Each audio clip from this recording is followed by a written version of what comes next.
महाराज जी आपके लिए थोड़ा सा सामग्री है आपके। ये दूध है देखो, और ये दूध है, सब्जी है, और ये आलू है, भाटा टमाटर है, ये थोड़ा सा आपके और है। ये जो हवन कुंड है इसमें जो है 12 महीने जो है यहाँ पे आग जलती रहती है और हवन होता है महाराज जी के द्वारा। यहाँ महाराज जी मतलब अपनी भक्ति और तप यहीं पे करते हैं, इसे स्थान पे।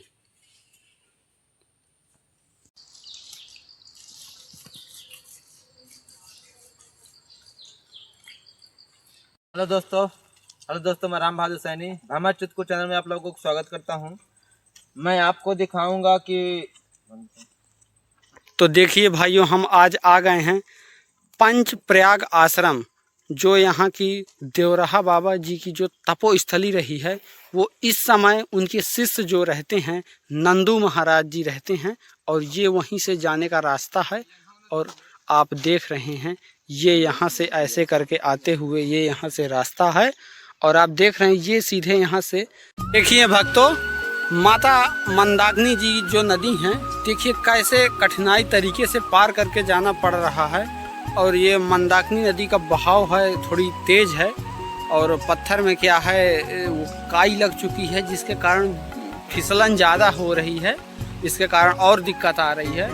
और यहाँ पे नदी की जो आवाज़ है, कल कल की आवाज़ है, बहुत अच्छी दृश्य दिख रहा। आप देख रहे हैं कि हमारे राम बहादुर सैनिक किस तरह से आ रहे हैं, कितनी कठिनाई का सामना करते हुए आ रहे हैं, और अंततः वो अपनी मंजिल को पा चुके हैं। और जैसा कि देख रहे हैं इधर से तब मंदाकिनी नदी का आना होता है, और ये इधर से जाते जाते ये जाके वहाँ पे आगे चल के इसी में आगे चल के एक नर्मदा नदी जो है वो इसी में समाहित हो जाती हैं। और यही नदी आगे बढ़ते हुए रामघाट चित्रकूट से होते हुए जाकर के यमुना नदी में जाकर इनका संगम हो जाता है। देखिए भाइयों, हम लोग अंततः पंचप्रयाग आश्रम आ चुके हैं। जैसा कि हमारे महाराज जी अभी समय बैठे हुए हैं आसन पर, और हम जा रहे हैं। महाराज जी अभी हमारे बैठे हुए हैं। प्रणाम महाराज जी। जय सीताराम। सुभाष। प्रणाम महाराज जी। ये आप देख रहे हैं, ये बट के नीचे ही हमारे महाराज जी जो है अभी पूजा पाठ में बैठे हुए हैं, और लगभग यहाँ काफ़ी देर तक इन्होंने भक्ति करते हैं। काफ़ी समय से भी यहाँ रह रहे हैं, इसके बारे में हम आपको दिखाएंगे और जानेंगे। और देखिए ये वट का वृक्ष जो है बहुत विशाल काय हो चुका है इस समय। महाराज जी से कुछ ज्ञान की बातें सीखेंगे, जिससे जो जीवन में आने वाली दैनिक उपयोग में आने वाली है जो ज्ञान की बातें, उसको हम अभी यहाँ महाराज जी के सामने साझा करेंगे। और आप देख पा रहे हैं तो महाराज जी, ये इस स्थान का क्या नाम है? इस स्थान का नाम है पंच प्रयाग, श्री देवराहा बाबा महाराज की तपोस्थली। अच्छा, जिन्होंने यहाँ तपस्या किया है और सिद्धि पा करके यहाँ से चले गए। लगभग महाराज जी थोड़ी बताइए, जो महर्षि देवराहा बाबा जी थे वो यहाँ कितने वर्षों तक तपस्या की है? ये तो जानकारी नहीं है किसी की कि कितने दिन तपस्या किए हैं। हम्म, यहाँ के पूर्वज बताते हैं हम्म, कि जब आए थे चित्रकूट, तो चित्रकूट से माता मंदाकिनी के किनारे किनारे चले आ रहे थे। उनको यहाँ दोनों नदियों का संगम दिखाई पड़ा। जब देखा कि दो नदियों का संगम है, तो ये मंदाकिनी गंगा है और ये गुप्त नर्मदा है, दोनों का संगम है। यह संगम के पास वट वृक्ष का एक विशाल वृक्ष है जिसकी लताएं चारों ओर से घेरे हुई है। वहीं अपना स्थान जमा लिया और भजन करने लगे। जब यहाँ के लोकल के लोग आए, देखे कि यहाँ कोई महात्मा रहता है, तो उनसे अपना परिचय लिया, फिर उनकी सेवा में लगते थे। तो सेवा करते करते जी काफी महाराज समय तक सेवा किया। जी महाराज। इसके बाद उन्होंने अब अनुसुईया जी के दर्शन किया, यहाँ तपस्या किया, सिद्धि प्राप्त किया, और सिद्धि प्राप्त करके अपना विश्वनाथ काशी चले गए। विश्वनाथ काशी से फिर अपना देवरिया चले गए, देवरिया से वृंदावन चले गए। तो क्या महाराज जी जो महर्षि थे, क्या इसी वट के नीचे ही उन्होंने तपोस्थली अपनी बनाई हाँ, हुई थी? हाँ, यहीं बैठे थे और वृक्ष के बगल में एक मचान बनी है, यानी पहले कुसा और काँस की बनी थी, उसी मचान में रहते थे। जी महाराज। अब तो उनके जो शिष्य थे, उनके शिष्य जैसे चक्रधर दास महाराज जी हैं, हरिश्चंद्र दास जी महाराज हैं, लाहिरी जी हैं, सब उन्होंने उनकी सेवा में रहते थे। वर्तमान में तो यहाँ नंदूदास महाराज रहते हैं। तो महाराज जी आप उनके शिष्य हैं? उनके नाती शिष्य हैं हम। अच्छा, ये नाती शिष्य भी इसमें हुँ, होते हैं। हुँ। अच्छा, तो आपको महाराज जी कब से यहाँ रहते हो गए? मैं सन 80-81 से रह रहा हूँ। अच्छा, तो यहाँ 80 से रह रहे हैं आप। हुँ। मतलब आपका यहीं पे सब वो होता हाँ, है? पूरा यही हमारा सब भजन तपस्या और रहन सहन यहीं रहते हैं। अच्छा, तो यहाँ तो महाराज जी थोड़ी वो भी ज जंगली जानवर-वानवर का भी हाँ, डर रहता होगा? आज 40 साल पहले यहाँ तो बहुत शेर रहते थे, 10-10 संख्या रहते थे। यहाँ शेरनी भी बच्चा देती थी और भालू बहुत रहते थे। अच्छा, अब इस समय वर्तमान में तो अब शेर नहीं रह गए, न भालुए हैं, एक आधे बचे हैं हुँ। और हमरा बारहसिंगा, सुअर, खरगोश चिंता के जीव-जंतु पाए जाते हैं। जी महाराज जी। अच्छा, तो महाराज जी हमको थोड़ी से और ज्ञान के जीवन के ज्ञान के बारे में बताइए कि जो लोग उसमें डूबे हुए हैं, घर गृहस्थ में डूबे हुए हैं, उनके लिए क्या विचार है आपका? उनके लिए तो विचार यही है कि घर गृहस्थी रहने वाला तो सबसे अच्छा है। वो उनका बहुत बड़ा मानता है क्योंकि किसान का उपजाया हुआ अन्न सभी लोग खाते हैं, साधु भी खाते हैं, जी फौज में महाराज भी जी। खाते हैं, पूरा सहर्षिकी भी खाते हैं, इसलिए उनका तो सबसे अच्छा है जीवन। मगर गृहस्थ के रहते हुए उनको अपने धर्मों का नियम पालन करना चाहिए।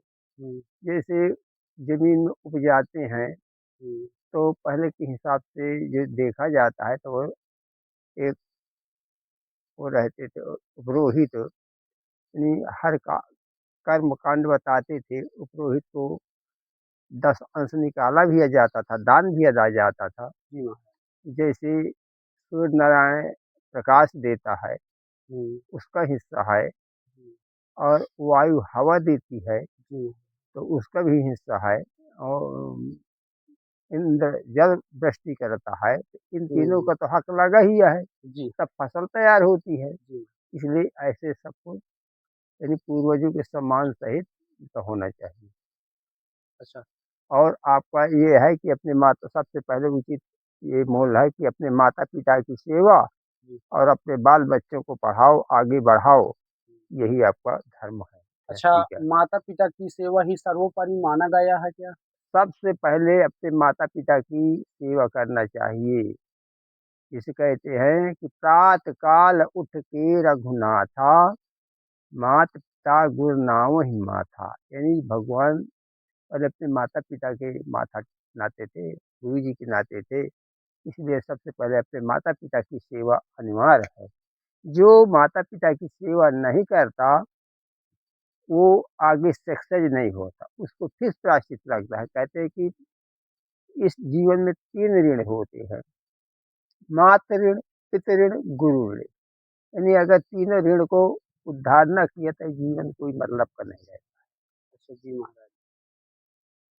और महाराज जी, जो ये एक दोहा बना हुआ है, मेरे को तो ज़्यादा ज्ञान नहीं है कि गुरु गोविंद दोऊ खड़े काके लागू पाएँ, बोलू बलिहारी जी आपने गोविंद दियो बताइए इसका मतलब क्या अर्थ है? इसका मतलब ये है कि भगवान और गुरु और शिष्य तीनों चले एक स्थान पर रहे थे, तो उन्होंने यही कहा जब देखा कि हमारे गुरु जी आ रहे हैं, साथ में भगवान है, तो मैं उनके विचार में ये हुआ कि मैं किसके पहले पैर पड़ूँ? जी, शिष्य के विचार में यानी गुरु और भगवान दोनों खड़े थे और शिष्य भी था। तो उन्होंने सोचा कि बताओ मैं किसके पैर पड़ूँ पहले? उनके विचार में नहीं था, तो उन्होंने सोचा कि गुरु भगवान उनके समझ में ना आया, तो फिर उन्होंने भगवान ने बता दिया कि सबसे पहले गुरु के पैर पड़ने चाहिए, फिर हमारे पैर पड़ो। यानी पहले गुरु के पैर पड़ो, फिर भगवान के पैर पड़ो। इसलिए गुरु सबसे बड़ा होता है, जो ज्ञान देता है वही गुरु है। गुरु जो अंधेरे से उजियाले में उठा करके बैठाता है, वही गुरु है। जी महाराज जी, बहुत बढ़िया। और महाराज जी एक चीज बताइए, जो हमारे गीता उपदेश में जो एक वो लिखा है, उपदेश दिया गया है भगवान श्री कृष्ण के द्वारा कि यदा यदा ही धर्मस् ग्लानिर्भवति भारत, तो ये इसका मतलब क्या होता है? बस यही है कि अपने धर्म से चलो बस। यानी कि मतलब जब जब धर्म की नाश होगी तो जब जब धर्म की नाश होती, जब जब धर्म की हानि होती है, जी तब असुर की बाढ़ होती है। जी जब असुर की बाढ़ होती है, तो वहाँ भगवान के भक्त सताए जाते हैं, यानी हर तरह से।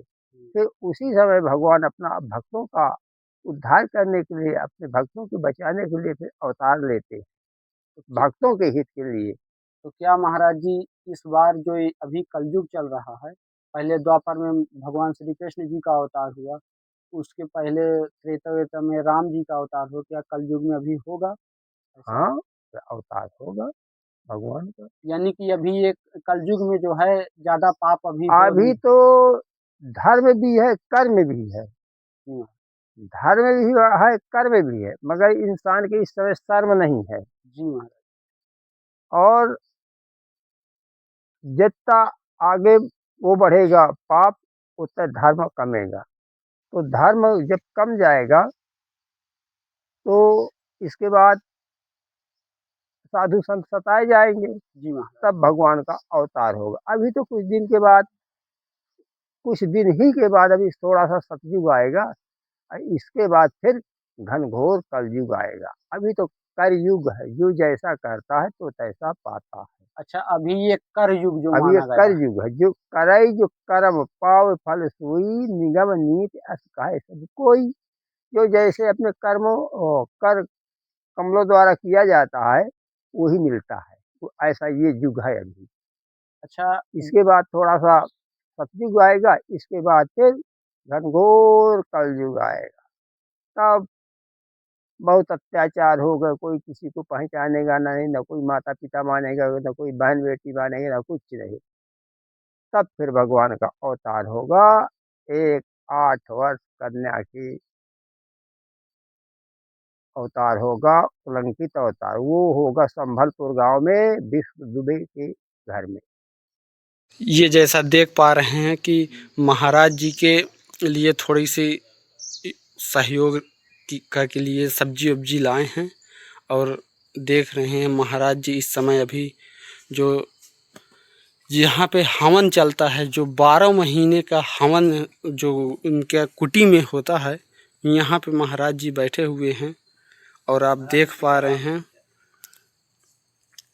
महाराज जी आपके लिए थोड़ा सी सामग्री है, आपके ये दूध है देखो, और ये दूध है, सब्जी है, ये आलू है, भाटा टमाटर है, ये थोड़ा सा आपके और ये जो हवन कुंड है, इसमें जो है 12 महीने जो है यहाँ पे आग जलती रहती है और हवन होता है महाराज जी के द्वारा। यहाँ महाराज जी मतलब अपनी भक्ति और तप यहीं पे करते हैं, ऐसे स्थान पे।